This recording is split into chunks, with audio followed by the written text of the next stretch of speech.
BMG Radio! Yeah! This is the hello edition. Hello as in hello, I'm back. Yeah, I'm still alive, and this is the new format. Let's see how it goes. Brought to you by the Bearded Movie Guy. Who else was it brought to you by? I'm the only one here. Hi, I'm the Bearded Movie Guy, and this week on BMG Radio, well, it's the return of BMG Radio. It's the hello edition, which means hello, I'm still alive, yeah. I have taken some time away from YouTube, and I've enjoyed it. It's been fun. I've relaxed. I've done things, seen things. Some of which I can tell you about, some of which I can't. That's okay, though. Anyway, so this is the new format, which is really the old format, but it's a bit new, and it's a bit old, and it's a bit of everything. So you're not going to be seeing my beautiful face. I'm going to leave it as this picture right here. You've seen it. And I'm going to have some things up. I like the live cast in several ways, but it also annoyed me in several ways. And I've decided to go back to doing it the way I did it. I hope you enjoy that. Alright, so first up, one of the things, if you're looking at this and you're like, what the heck's BMG Radio? It's kind of a show where I talk about lots of different things. But a few people have been like, it's too long. Now, it's only like roughly half an hour. But for some people, that's still too long. So any new movie I see or any new movie that I really want to talk about is going to be the first thing I always talk about. And so if you're only interested in that, so today we're going to be talking Wind River. If you haven't seen Wind River, highly recommend it. I'm going to talk about it. But if you only want to know about Wind River and you don't care about the rest of it, that's going to be the top story, basically. And then from there, I have some segments I'm going to be talking about, and I'll introduce them as I'm going. And if you like it, listen to the whole thing. If you only want to know about that movie that I'm talking about, you'll get to hear that too. With that, Wind River. Okay, so I'm going to tell you about my Wind River experience. Wind River opened, and I couldn't find it anywhere. And Toronto's like a movie city, but I still couldn't find it anywhere. And then it finally opened, it opened the opening weekend, it was like nowhere. And then the next weekend, it was like a place that was like 45 minutes away from me, and I really didn't want to go see that. And then it finally, after the third week, it opened in 6 theaters, one of which was about 25 minutes away from me, and was a VIP theater. I will show you pictures right here. VIP theater. It's a very different theater. You have to be 19 to come in. It costs about $10 more per ticket. And they serve alcohol, and they have ushers in the theater that will come and serve you at your seat. So there's menus in your seats. You have these nice leather seats that recline. And they will literally come around and be like, what would you like? And you can order nachos. You can order a freaking burger. You can order a fennel salad. You can order lots of things. They have now it's all overpriced, but it's still cool. And so we just got some Sotheby's, or Summersby. We got some Summersby cider. Oh yeah, I'm a fan of that. And some nachos, and that was it. And we just went and watched the movie. And so that was part of the cool experience, was I couldn't see this in my normal theater. It's finally playing in my normal theater, 4 weeks later, but I had to go to this special theater to see it. So with that, special theater, nice reclining seats, cool leather, all that stuff, neat. Let's talk about the movie. Oh, Wind River, man. Okay, if you don't know anything about Wind River, it's written by this same guy who wrote Sicario and Hell or High Water, which if you don't know those movies, assuming you can take a little bit of violence, I highly recommend watching those movies. In the last 2 years, they've been some of the best movies out. They've been in my top 10, I believe, for both years. And this guy wrote them, and this is his first time directing. So he wrote the script for Wind River and directed it. And it is such a solidly well-made, beautiful-looking movie. The story isn't super complex, although it's riveting as far as I'm concerned. It's about a girl that she died running in the snow barefoot and in the middle of nowhere on an Indian reservation called Wind River, which I believe is, I think, in Wyoming, which is in the middle of America. We're talking smack dab middle, cold place America. So she dies running, and then they find out, of course, she was raped, and that's why she was probably running. And they send, Jeremy Renner's character is a hunter who works for the reservation, hunting big game. They have mountain cats that are killing cattle, so he comes on to find them. And he finds her body. He knows her. You find out he knows her very well. and he's gone through some tragedy in his life. And, so this all intermingles. And they bring in an FBI agent because they just send the closest one who's at a conference in Vegas. So she comes to this terribly cold place, not even wearing a proper jacket. And like she's like, well, let's go to the crime scene. And they're like, if you go to the crime scene dressed like you're dressed, you're dead. Like you will die before we get there. So it's kind of her fish out of water story. It's Jeremy Renner's story, but kind of redemption in a little bit for something he's gone through. And it's just this incredibly well-told movie, a well-made movie. And it shows like the desolation that some, like the communities, the Indian communities have to go through. Like they live in a place that you or I wouldn't want to live. I live in Canada and it's cold here, but man, this place like is cold and it's like desolate. And this is where they've been put over time. This is kind of, so it's like all that plays into the story. And it's just so well made. I can't tell you enough so highly whatever to go see this movie. If you can, go see Wind River. I really loved it. So far, I think it's the third best movie of the year. I have it right behind Dunkirk and Baby Driver. Baby Driver second, Dunkirk first. So yeah, this movie is phenomenal. I highly recommend it. Check it out. I give it 4.5 beards out of 5. It's just, yeah, incredibly solid filmmaking. And I believe the guy's name is Taylor Sheridan, who's the director and writer. And he just, man... For a first effort in directing and writing, writing we know he can do, but directing, he does a great job. I highly recommend seeing this movie. Next up, I'm going to talk about a new segment I call Trailer of the Week. Trailer of the Week is, I watch a lot of trailers. You probably watch trailers. I've been told by some friends not to watch trailers. And the problem is, even when you go to movies, you still see the trailer regardless. And my memory's not as good as it used to be, so by the time I usually watch a movie, I've forgotten some of the things. Occasionally, trailers do ruin movies. They really do. But I still watch them. I'm going to watch them. I like watching trailers. I like seeing what's coming up and stuff. Sometimes when they cut them bad and you get to know the whole story, such as Spider-Man Homecoming, then yeah, they do a bad job. But there's some trailers that do excellent jobs. The trailer this week is a movie called Downsizing. I just saw it last night. And I'm going to do one trailer per week that I just highlight. And Downsizing. It looks pretty interesting. It's a Matt Damon film, and it's about like the world. They figured out how to shrink people. And like literally so that they're about the size of G.I. Joe figures. And when you do this, because you're so much smaller, you take so much less.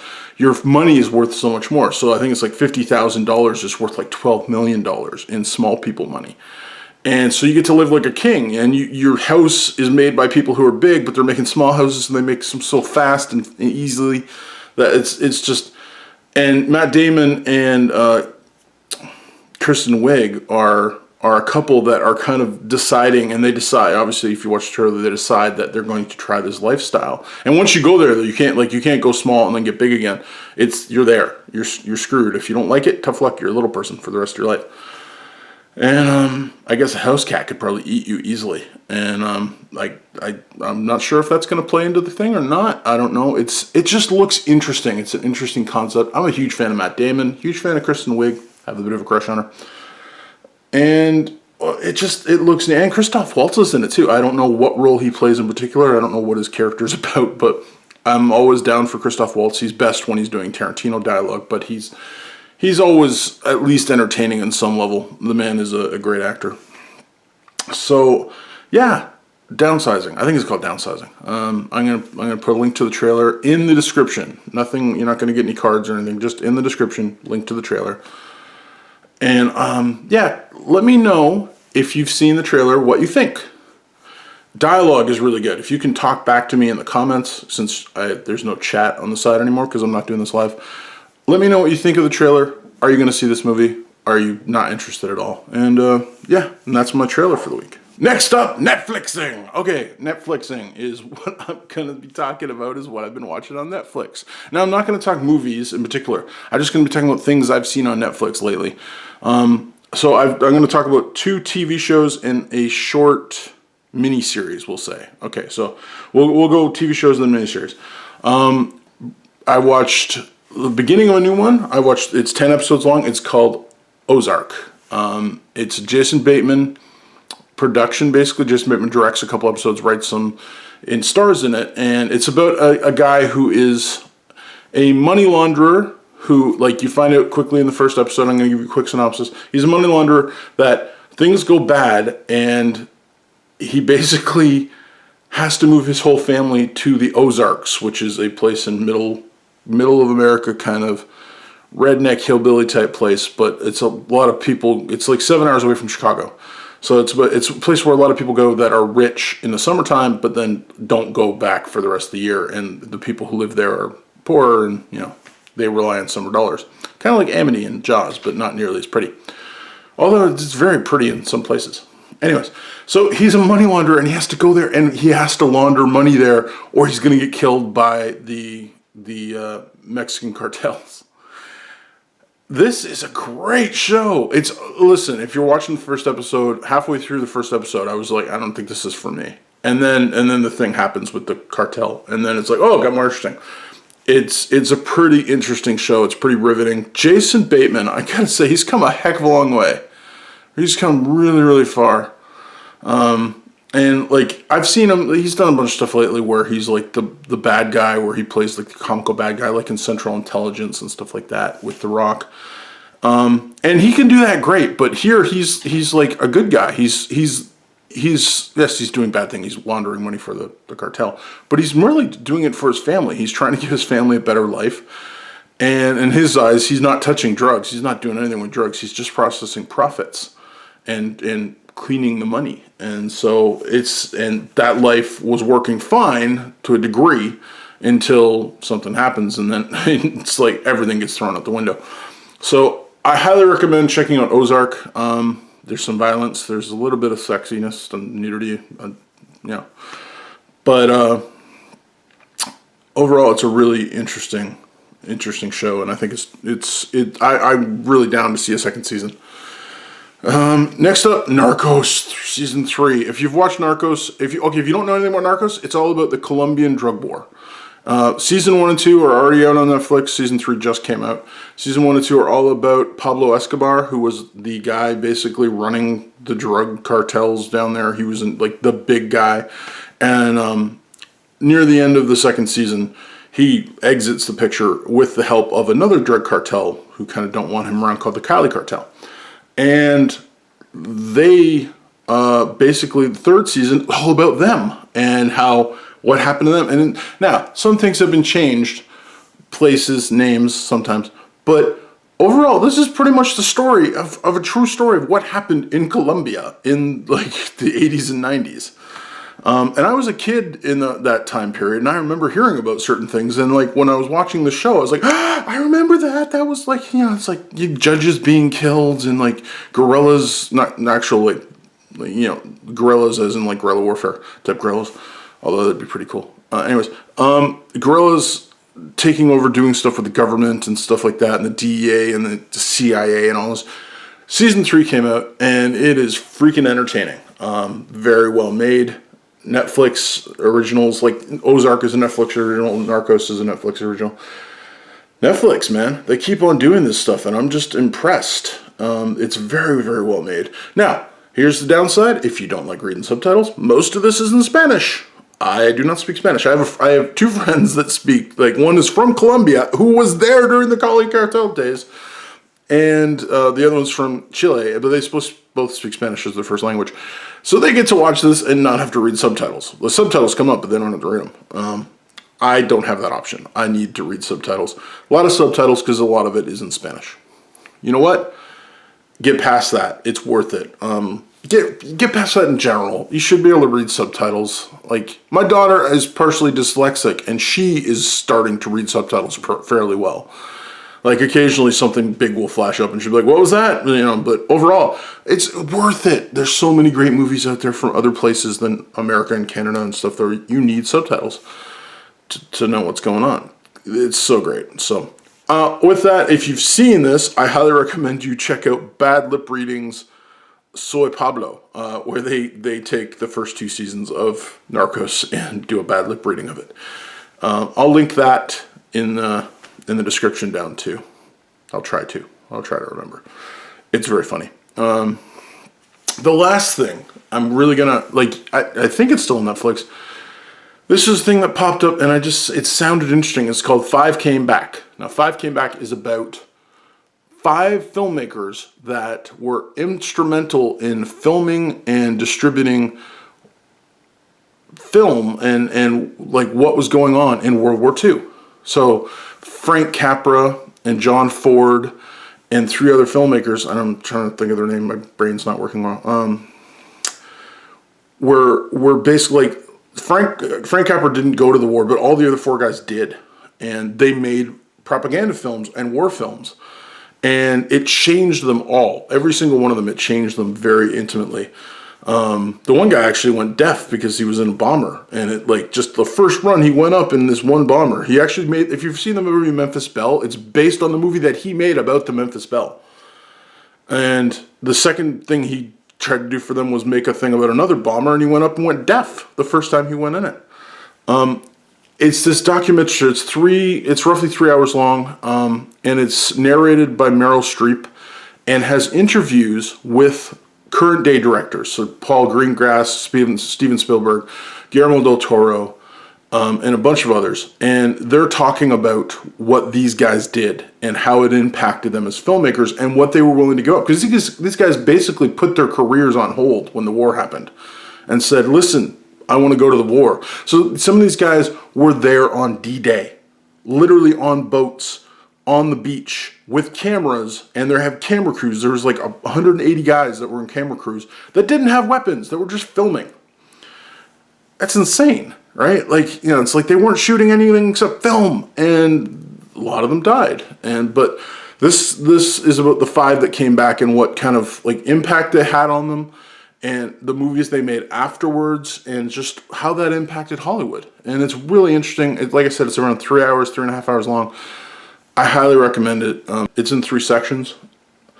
1 hour sections basically, but yeah, it's got really good interviews with the directors. It's got a lot of great footage of war stuff and directors from nowadays. So yeah, that's my Netflixing. I highly recommend you check out those 3 things. Give them a chance. If you watch any of them, or have watched any of them, or want to watch any of them, let me know. Please tell me in the comments. I'm going to keep plugging the comments because no one ever comments. Just comment. Tell me. Give me a dialogue here. Let me know. Next up, top 10s. So I have a letterboxed account. It's Bearded Movie Guy. I highly recommend if you don't have a letterboxed account. I'm going to be talking about my letterboxd diary later. Something my friend Brian Lomax does. I kind of got him on Letterboxd, so I'm proud of that fact. But yeah, every time he gives something 5 stars or 4 stars, I made him do that. I know he thinks I don't, but I did. Because he used to do 10s and now he does 5s because of Letterboxd, and I got him on Letterboxd, so thus I changed his movie rating system and he has to suffer with that. Alright, so last BMG episode, BMG Radio episode, which was a while ago, I did my 2010 top 10 list. And so what I've been doing lately is I go through the year. You can go back by year if you want and see every movie, literally every movie, including all the ones you were like, I didn't even know that was a movie. Like Pterodactyl Lady of Beverly Hills. Trust me, that's a movie. I want to see it. But that's from like the 90s. So I started with 2010. I've got like current, if you go on my Letterboxd and check out my list section, I have a list from right now to what I think is the best movies for 2017, but I have for every year going back into the 90s right now. And I go through every movie. Like I put every movie on the list and rank them where I think they're on the list. And some of them, like, you know, you may disagree with me. You may be amazed that I haven't seen something or have seen something. But so every week in BMG Radio, I'm going to do another one. And so we did 2010 last time, so I'm going to 2009. We're going to go backwards. I'm not doing 2011 onwards yet. We'll give that some time. So we're going to go back through the 2000s. So 2009. Now, okay. 2009, 10 and 11 are kind of together. And they go with number 4, but we'll get to number 4 after. So we'll just put them together. 10 and 11 are, for my top, number 10 is The Girl Who Played with Fire, which 11 is The Girl Who Kicks the Hornet's Nest. These are the Millennium, I believe it's called the Millennium Trilogy, with this, her her name just escaped me completely. But you know the movies. They're based on The Girl with the Dragon Tattoo, and they're the sequels. They are just phenomenal. Now, if I could put all three movies together, they apparently all came out in the same year, at least in America, so that's where it's listing them as being. So, yeah, those two movies, and again, the other one comes later in the film, or later in the list, sorry. So, 10 and 11 are those ones. They're phenomenal, and they're a great way to finish off the series. I think they're all phenomenal films, but if I'm being forced to break them up, they're near they're in the bottom of my top 10 list. So 10 and 11 squeaks in because of 10, because they're the same series. So, yeah. Number 9, Crazy Heart with Jeff Bridges and Maggie Gyllenhaal. I was trying to remember her name. Great movie. Just tragic, heartbreaking movie in parts. It's all about a washed-up country singer, and how he kind of is trying to make a comeback and trying to live his life, and then he kind of gets in a relationship with this younger lady who has a kid, and it starts to fix his life, and then he messes that up terribly. It's got a great soundtrack. It's got an incredible song. It's great. It's like, Jeff Bridges just being Jeff Bridges. Man, he's freaking can act. So it's just a phenomenal movie. I highly recommend it. It's my number 9. Number 8, a little movie I saw the trailer for. It disappeared out of theater so fast, but I got to watch it. I own it. I love it. Away We Go. Away We Go. This is the first movie I actually saw John Krasinski and Maya Rudolph in. I didn't know either of them because I didn't watch The Office or anything else that they've been in. So to me, they were brand new people, the actors. I was just like, but if you don't know Away We Go is about a couple that live in a particular place, and they neither one of them need to live anywhere in particular for work, because they can work wherever they want to, because their jobs don't require them being in a particular place. And they find that they're pregnant, and so they decide, let's find where we want to raise the child. And they go on this big journey, the two of them, and it's very, very funny and it's cathartic and touching and heartbreaking in parts, and just it's really, really well made and good, and I can't highly recommend it enough. And John Krasinski, it made me go, I love that guy. It's like, I didn't know anything about The Office. I didn't know anything about him, and that I just knew that I thought he was really great, and Maya Rudolph was fantastic too. And Maggie Gyllenhaal's in that one too, which is really funny, because there's a scene where the stroller, if you ever get a chance to watch the movie, you'll laugh your butt off. So that's my number 8. Number 7, controversial comic book film, The Watchmen. I saw Watchmen in theaters and loved it. And I was shocked when I found out most people didn't. Since then, I've seen it again, and they have the director's cut. And the director's cut is even better than the theatrical cut. The director's cut flushes a few things out a bit more, and actually takes in some of the blue penis, which, if you know what I'm talking about, you see less blue penis, which is always a good thing. At least it seemed like that to me. I don't know. Watchmen. I think it's a great comic book movie. I think it's a great movie, and I think it doesn't get enough credit for what it does. Zack Snyder. A lot of Zack Snyder haters out there. So, yeah, phenomenal movie. So that's my number 7. Number 6 is Red Cliff Part 2. Now, Red Cliff. I only saw Red Cliff as one movie. You can watch it all in one thing. It's over 3 hours long. It is phenomenal. It is a Chinese movie about a war that happened, and it is so big and epic and insane, and the action is just melts your brain. It's great. I can't tell you enough to check it out, but check it out as one movie. Red Cliff Part 1 is the year before. I didn't know that when I watched it. I just read Red Cliff. I took it out of my library years ago. And it just was one movie, and it was like, well, it's a long movie, but yeah, it's because it's 2 movies put together. It's kind of like Kill Bill in that they put 2 movies together. They just realized it's going to be too long. You got to separate it. So yeah, Red Cliff. Oh, great movie. Next, number 5, The Secret in Their Eyes.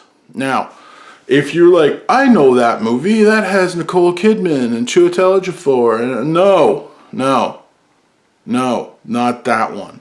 That's the remake, which is terrible.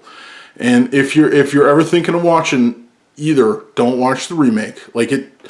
The original is an Argentinian movie, and it's just so good. It's like the best Law and Order episode you've ever seen. And the ending is just freaking riveting. And it's great. And they remade it into a boring, terrible film with great actors. I don't understand how Chiwetel Ejiofor is fantastic in almost everything, but it didn't work, the remake. So don't watch the remake. This is the original Argentinian film, The Secret in Their Eyes. Again, subtitles, worth it. Watch it. Number 4, Girl with the Dragon Tattoo. Again, subtitles. You can't get away from them. Girl with the Dragon Tattoo. I'll be honest with you, I have never watched the David Fincher film. I love David Fincher as a filmmaker. I think he's phenomenal. I watched the original. I own the original. I don't care about remakes. And that's, every time I would probably go to sit down and watch it, I'd just be like, if I'm going to spend 2 hours, I'd rather watch the original. It's just, and I know that probably pisses some people off, and I'm sorry. But it's just, the original, great. Girl with the Dragon Tattoo, phenomenal movie. Phenomenal cosmic power in a movie. No, it's phenomenal. It's great.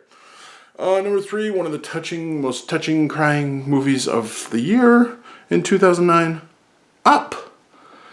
Pixar lately hasn't impressed me, but man, back in the day, Pixar, Up, man, that first 15 minutes rips your guts out.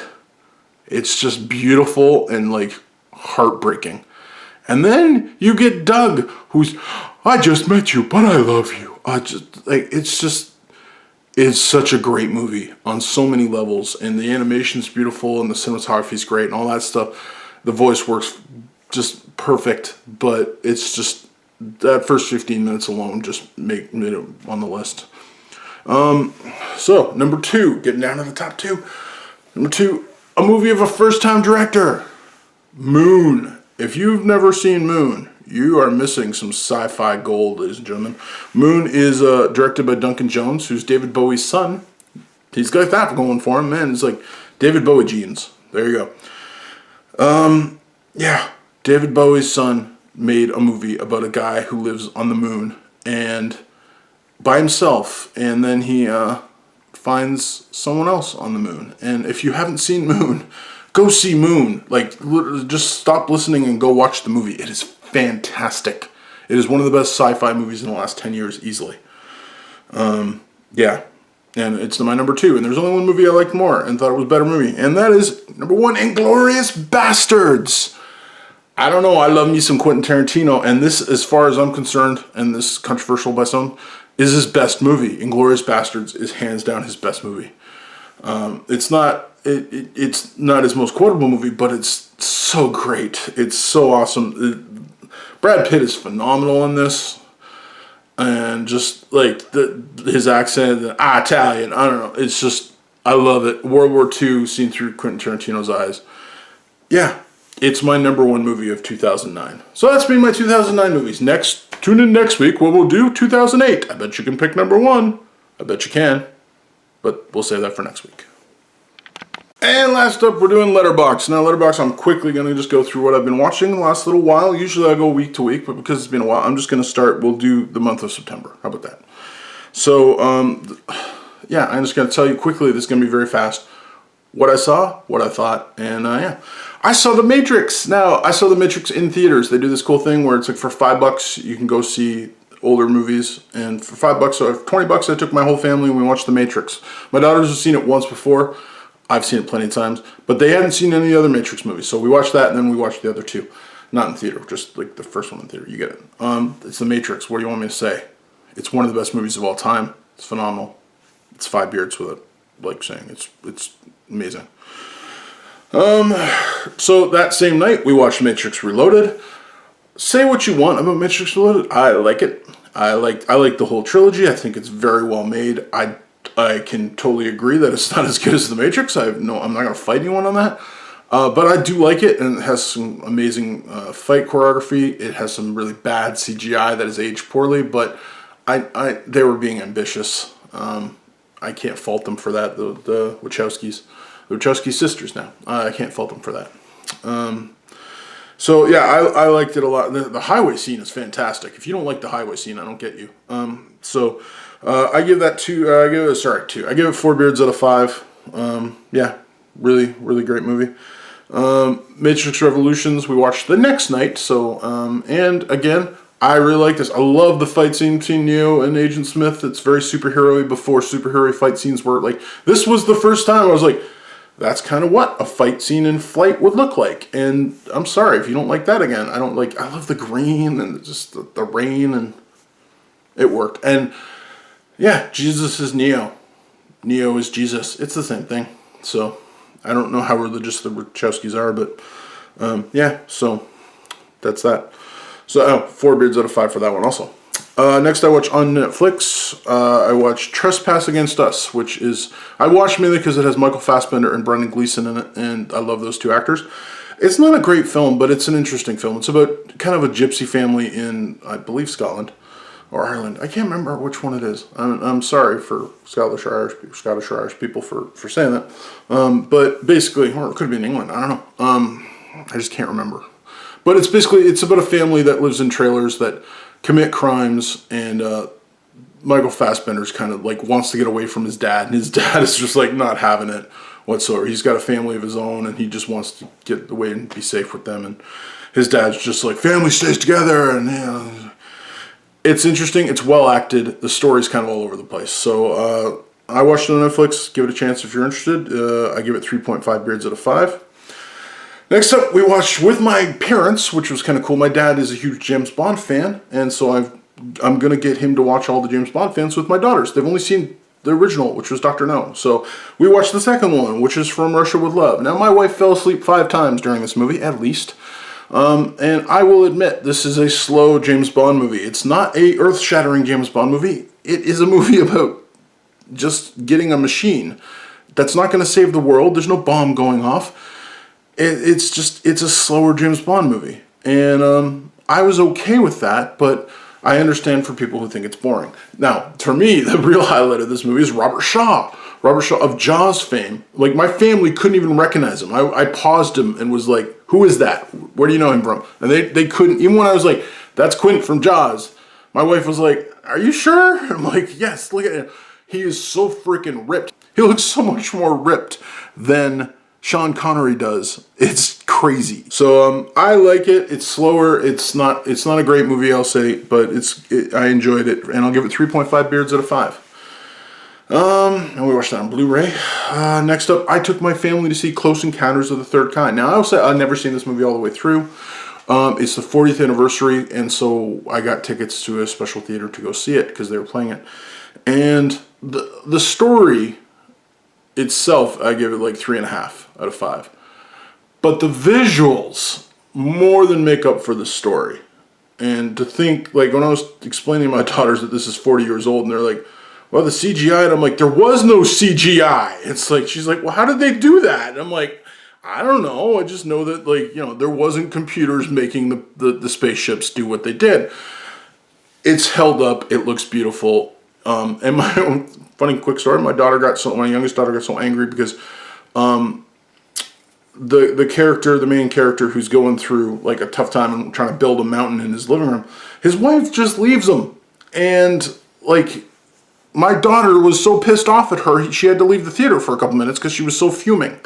Because she's like, you don't just leave your husband just because he's having a breakdown. You get him help. That made me feel good about her. So yeah. I give it 5 beards out of 5 just for what it is. Story alone, it's 3.5, but for what it is, and 40 years ago, and how ambitious that was from Spielberg, man. And if you ever get a chance to see it in a theater, like a big screen, we had a big screen. I really loved it. So yeah. Next up, I watched Mask of Zorro while I was at work. Yeah, it was on. It's a fun movie. Antonio Banderas, Anthony Hopkins. 3.5 beards out of 5. It's Zorro. What do you want me to say? Then we watched. I watched Family Plot with my family. Family Plot is a Hitchcock movie. Every month we watch at least one Hitchcock movie. Family Plot was in the set, and we watched it. And it's an interesting Hitchcock movie. It was made in the 70s, and near the end of the career, he got a bit more whimsical and lighthearted. I will say. But it still has all the key Hitchcock stuff, like tension. A lot of tension and MacGuffins and stuff like that.